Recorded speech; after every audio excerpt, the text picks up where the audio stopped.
Modern जिहड़े ने शस्त्र अभ्यास के केंद्र जिन्होंने शूटिंग रेंजां कहते हैं वो भी कायम कीतियां जान, कोई हरज नहीं है। साध संगत जिहड़े दूसरे लोग है वो लुक छिप के जिहड़े है अपने लोगों को हथियारों की ट्रेनिंग दे रहे हैं, शस्त्रां की ट्रेनिंग दे रहे हैं।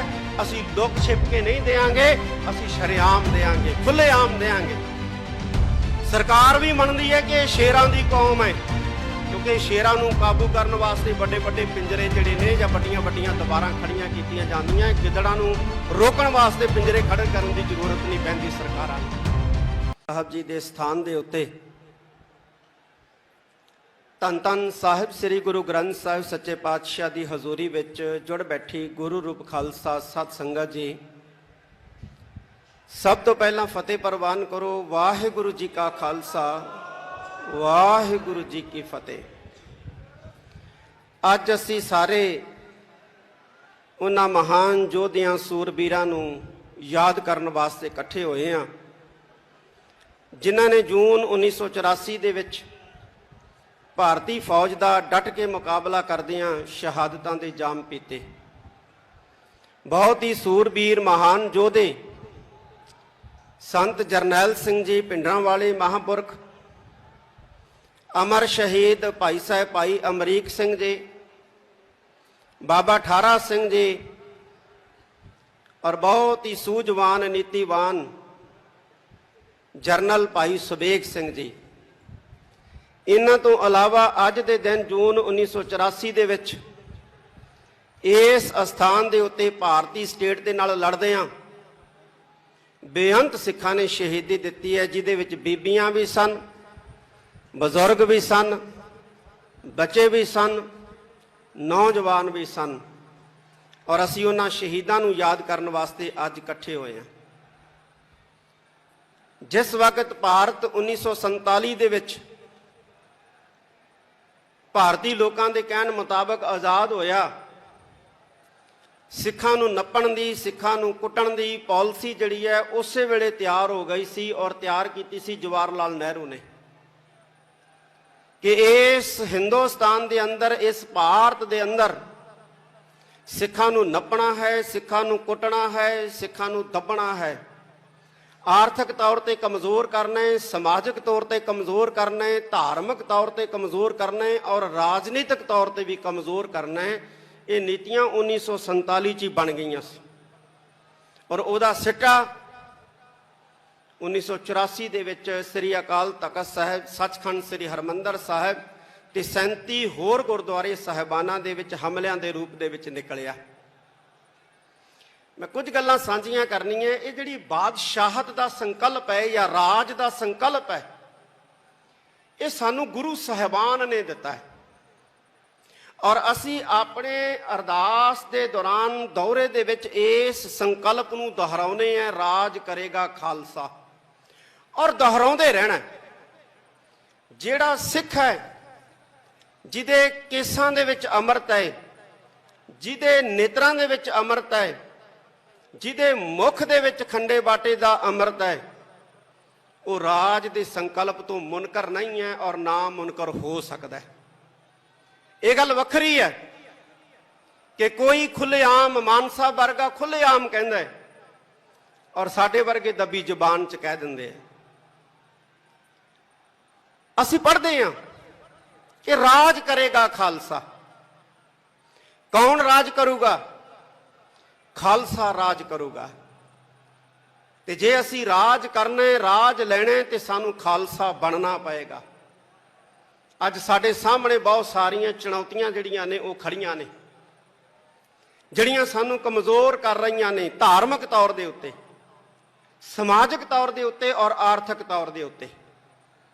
सानू धार्मिक तौर दे उत्ते कमज़ोर करन वास्ते पंजाब दी इस धरती दे उत्ते ईसाईयत दा प्रचार जिहड़ा है बड़े जोर शोर दे नाल चलाया जा रहा है। पंजाब दे अंदर पिंड पिंड चर्चां बन रही और मसीतां बन रही। ये साडे वास्ते चिंता वाली गल है, साडे वास्ते फिक्र वाली गल है। मैं सारे महापुरखों नूं, जिन्ने भी सिख धर्म नाल संबंधित महापुरख है जिहड़े प्रचार दी सेवा करते रहे ने, मैं उन्होंने ये कहना चाहांगा कि एक बारी फिर निकलो, ਜਿਵੇਂ ਸੰਤ ਬਾਬਾ ਗੁਰਬਚਨ ਸਿੰਘ ਜੀ ਭਿੰਡਰਾਂ ਵਾਲੇ, ਜਿਵੇਂ ਸੰਤ ਬਾਬਾ ਜਵਾਲਾ ਸਿੰਘ ਜੀ ਹਰਖੋਵਾਲ ਵਾਲੇ, ਜਿਵੇਂ ਮਹਾਂਪੁਰਖ ਸੰਤ ਬਾਬਾ ਆਦਰ ਸਿੰਘ ਜੀ ਮਸਤੂਆਣਾ ਸਾਹਿਬ ਵਾਲੇ, ਇਹਨਾਂ ਨੇ ਵਹੀਰਾਂ ਘੱਤ ਕੇ ਪਿੰਡਾਂ ਦੇ ਵਿੱਚ ਪ੍ਰਚਾਰ ਕੀਤਾ ਸੀ ਤੇ ਸਿੱਖੀ ਬੁਲੰਦ ਕੀਤੀ ਸੀ। ਅੱਜ ਵੀ ਮੈਂ ਇਹਨਾਂ ਮਹਾਂਪੁਰਖਾਂ ਨੂੰ ਅਪੀਲ ਕਰੂੰਗਾ ਕਿ ਪਿੰਡਾਂ ਦੇ ਵਿੱਚ ਜਾ ਕੇ, ਖਾਸ ਤੌਰ ਤੇ ਬਾਰਡਰ ਏਰੀਏ ਦੇ ਪਿੰਡਾਂ ਦੇ ਵਿੱਚ ਜਾ ਕੇ ਸਿੱਖੀ ਨੂੰ ਮਜ਼ਬੂਤ ਕਰੋ। ਹੁਣ ਏਸੀ ਕਮਰਿਆਂ ਚੋਂ ਬਾਹਰ ਨਿਕਲਣ ਦਾ ਸਮਾਂ ਆ ਗਿਆ, ਪਿੰਡਾਂ ਦੇ ਵਿੱਚ ਜਾਣ ਦਾ ਸਮਾਂ ਆ ਗਿਆ, ਪਿੰਡਾਂ ਦੇ ਵਿੱਚ ਪ੍ਰਚਾਰ ਕਰਨ ਦਾ ਸਮਾਂ ਆ ਗਿਆ।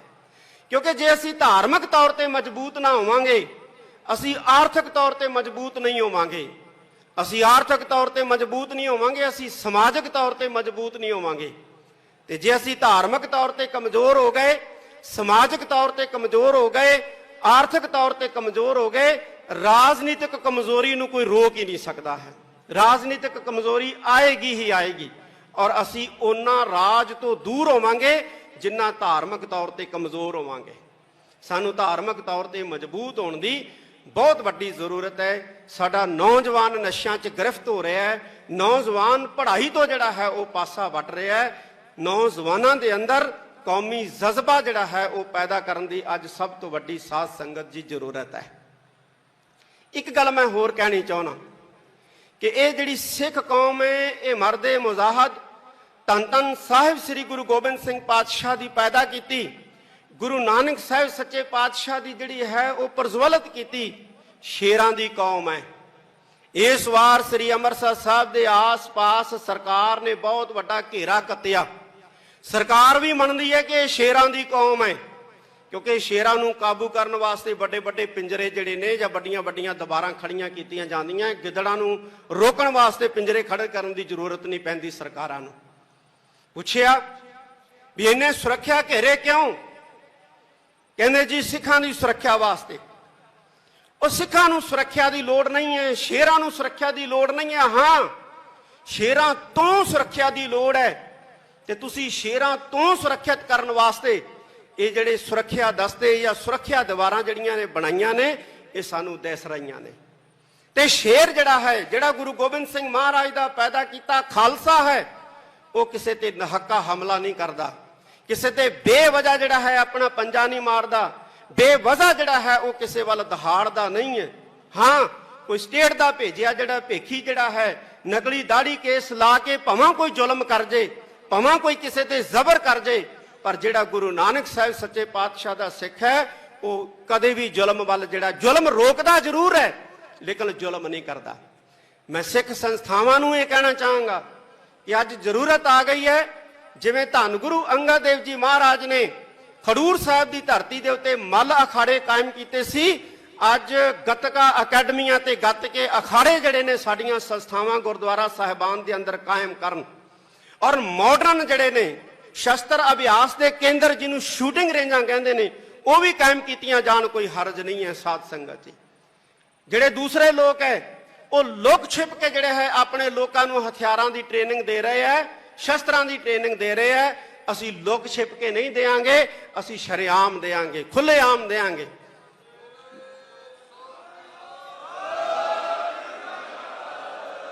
ਅੱਜ ਵਕਤ ਆ ਗਿਆ ਅਸੀਂ ਇਕੱਠੇ ਹੋਈਏ, ਅਸੀਂ ਆਪਣੇ ਨੌਜਵਾਨਾਂ ਨੂੰ ਨਸ਼ਿਆਂ ਤੋਂ ਬਚਾ ਕੇ ਸ਼ਸਤਰ ਅਭਿਆਸ ਵਾਲੇ ਪਾਸੇ ਲਾਈਏ, ਬਾਣੀ ਦੇ ਅਧਿਐਨ ਵਾਲੇ ਪਾਸੇ ਲਾਈਏ, ਔਰ ਵਿਦਿਆ ਦੇ ਲਈ ਉਹਨਾਂ ਨੂੰ ਇੰਨਾ ਪ੍ਰਬੀਨ ਕਰ ਦਈਏ ਕਿ ਸਾਡੇ ਸਿੱਖ ਨੌਜਵਾਨ ਜਿਹੜੇ ਮੁਲਕ ਦੇ ਵਿੱਚ ਵੀ ਜਾਣ, ਯਹੂਦੀਆਂ ਵਾਂਗੂ ਉਹਨਾਂ ਦੀ ਇਕਨੋਮੀ ਨੂੰ ਜਿਹੜਾ ਹੈ ਉਹ ਕਾਬੂ ਕਰ ਲੈਣ।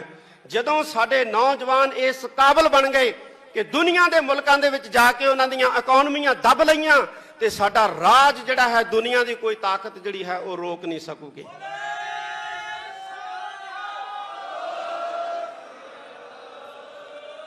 ਸੱਚਖੰਡ ਸ੍ਰੀ ਹਰਮੰਦਰ ਸਾਹਿਬ, ਸ੍ਰੀ ਦਰਬਾਰ ਸਾਹਿਬ, ਸ੍ਰੀ ਅਕਾਲ ਤਖਤ ਸਾਹਿਬ ਤੇ ਜਿਹਨੇ ਵੀ ਹਮਲਾ ਕੀਤਾ ਉਹ ਬਰਬਾਦ ਹੋਇਆ। ਜਿਹੜੀ ਪਾਰਟੀ ਨੇ ਹਮਲਾ ਕੀਤਾ ਉਹ ਬਰਬਾਦ ਹੋਇਆ, ਔਰ ਜਿਹੜੇ ਮੁਲਕ ਨੇ ਸਾਥ ਦਿੱਤਾ ਰਸ਼ੀਆ ਵਰਗਾ, ਉਹਨੂੰ ਇੱਕ ਨਿੱਕੇ ਜਿਹੇ ਮੁਲਕ ਨੇ ਜਿਹੜਾ ਉਹ ਵਾਣੀ ਪਾ ਰੱਖਿਆ। ਔਰ ਜਿੰਨਾ ਚਿਰ ਪੰਥ ਦੀ ਸ਼ਰਨ ਦੇ ਵਿੱਚ ਆ ਕੇ ਸੀਸ ਨਹੀਂ ਝੁਕਾਉਂਦੇ ਰਸ਼ੀਆ ਵਰਗੇ, ਇਹਨਾਂ ਨੂੰ ਟੁੱਟਣੋਂ ਕੋਈ ਨਹੀਂ ਬਚਾ ਸਕਦਾ, ਇਹਨਾਂ ਨੂੰ ਡੁੱਬਣੋਂ ਕੋਈ ਨਹੀਂ ਬਚਾ ਸਕਦਾ, ਔਰ ਇਹਨਾਂ ਨੂੰ ਮਰਨੋਂ ਕੋਈ ਨਹੀਂ ਬਚਾ ਸਕਦਾ ਹੈ। ਇਹ ਗੁਰੂ ਨਾਨਕ ਸਾਹਿਬ ਦਾ ਦਰ ਹੈ, ਗੁਰੂ ਨਾਨਕ ਸਾਹਿਬ ਦਾ ਘਰ ਹੈ। ਅੰਤ ਦੇ ਵਿੱਚ मैं सारिया सत्कारत पोलीटिकल पार्टियां दे खास तौर पर सिख पार्टियां दे आगू बैठे ने उन्हां दा धन्नवाद करदा है। आप सारी संगत दा धन्नवाद, सिख जथेबंदियां संप्रदावां दा, संस्थावां दा धन्नवाद। असीं इकट्ठे होके चलीए। पिंडा बड़ा बिखड़ा है साध संगत जी। जो कल्ला बंदा कोई पिंडे दे उत्ते सफर करदा है तो बहुत तंगी आउंदी है, बहुत मुसीबतों का सामना करना पैंदा है। पर जो काफले बना के बिखड़े पिंडियां दे उत्ते तुरिया जांदा है मतभेद भुला के, तो उदों बिखड़े पिंडे भी जिहड़े है वो आसान हो जाते हैं। असीं बुलंदियां छूवांगे, गुरु दे बन जाइए। गुरु साडे नाल है, गुरु दी असीस साडे नाल है। सारी संगत दा बहुत बहुत धन्नवाद। वाहिगुरू जी का खालसा, वाहिगुरू जी की फतेह। पुछया भी इन्हें सुरक्षा घेरे क्यों? कहते जी सिखां की सुरक्षा वास्ते। और सिखां नूं सुरक्षा की लोड़ नहीं है, शेरां नूं सुरक्षा की लोड़ नहीं है। हाँ, शेरां तो सुरक्षा की लोड़ है। ते तुसीं शेरां तो सुरक्षित करने वास्ते ये जिहड़े सुरक्षा दस्ते या सुरक्षा दीवारां जिहड़ियां ने बनाईयां ने, ये सानूं दिस रहीआं ने। ते शेर जिहड़ा है, जिहड़ा गुरु गोबिंद सिंह महाराज दा पैदा कीता खालसा है, वो किसी ते नहक्का हमला नहीं करता, किसी ते बेवजह जिहड़ा है अपना पंजा नहीं मारदा, बेवजह जिहड़ा है वो किसी वाल दहाड़दा नहीं है। हाँ, कोई स्टेट दा भेजिया जिहड़ा भेखी जिहड़ा है नकली दाड़ी केस ला के भावें कोई जुल्म कर जे, भावें कोई किसी ते जबर कर जे, पर जिहड़ा गुरु नानक साहिब सच्चे पातशाह दा सिख है वो कदे भी जुल्म वाल जिहड़ा जुल्म रोकदा जरूर है लेकिन जुल्म नहीं करता। मैं सिख संस्थावां नूं ये कहना चाहांगा कि अज जरूरत आ गई है, जिवें धन गुरु अंगद देव जी महाराज ने खडूर साहब की धरती के उत्ते मल अखाड़े कायम किए सी। अज गतका अकैडमियां ते गतके अखाड़े जिहड़े ने साडीआं संस्थावां गुरुद्वारा साहिबान के अंदर कायम करन, और मॉडर्न जिहड़े ने शस्त्र अभ्यास के केंद्र जिन्होंने शूटिंग रेंजां कहंदे ने वो भी कायम कीतियां जाण, कोई हरज नहीं है। साध संगत जी, जिहड़े दूसरे लोग है वो लुक छिप के जिहड़े है अपने लोगों को हथियारों की ट्रेनिंग दे रहे हैं, शस्त्रां की ट्रेनिंग दे रहे हैं। असी लुक छिप के नहीं देंगे, असी शरेआम देंगे, खुलेआम देंगे।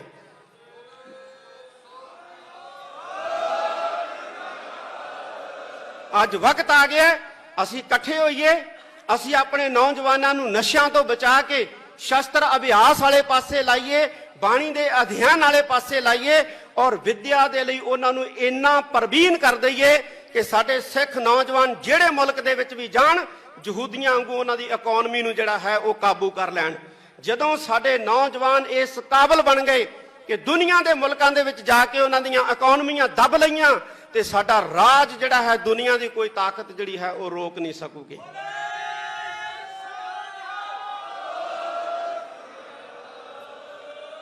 सचखंड श्री हरमंदर साहब, श्री दरबार साहब, श्री अकाल तख्त साहब ते जिन्हें भी हमला किया वो बर्बाद होया है। जिहड़ी पार्टी ने हमला किया वो बर्बाद होया है। और जिहड़े मुल्क ने साथ दिता रशिया वर्गा, उन्होंने एक निक्के जे मुल्क ने जिहड़ा हो वाणी पा रखिया है। और जिन्ना चिर पंथ की शरण दे विच आके सीस नहीं झुकाउंदे रशिया वर्गे, इन्हों टुटणों कोई नहीं बचा सकता, इन्हों डुबणों कोई नहीं बचा सकता, और इन्हों मरनों कोई नहीं बचा सकता है। ये गुरु नानक साहब का दर है, गुरु नानक साहब का घर है। अंत दे विच मैं सारिया सत्कारत पोलीटिकल पार्टियां दे खास तौर पर सिख पार्टियां दे आगू बैठे ने उन्हां दा धन्नवाद करदा है। आप सारी संगत का धन्नवाद, सिख जथेबंदियां संप्रदावां दा, संस्थावां दा धन्नवाद। असीं इकट्ठे होके चलीए। पिंडा बड़ा बिखड़ा है साध संगत जी। जो कल्ला बंदा कोई पिंडे के उत्ते सफर करता है तो बहुत तंगी आउंदी है, बहुत मुसीबतों का सामना करना पैंदा है। पर जो काफले बना के बिखड़े पिंडियां दे उत्ते तुरिया जांदा है मतभेद भुला के, तो उदों बिखड़े पिंडे भी जिहड़े है वो आसान हो जाते हैं। असीं बुलंदियां छूवांगे, गुरु दे बन जाइए। गुरु साडे नाल है, गुरु दी असीस साडे नाल है। सारी संगत का बहुत बहुत धन्नवाद। वाहिगुरू जी का खालसा, वाहिगुरू जी की फतेह।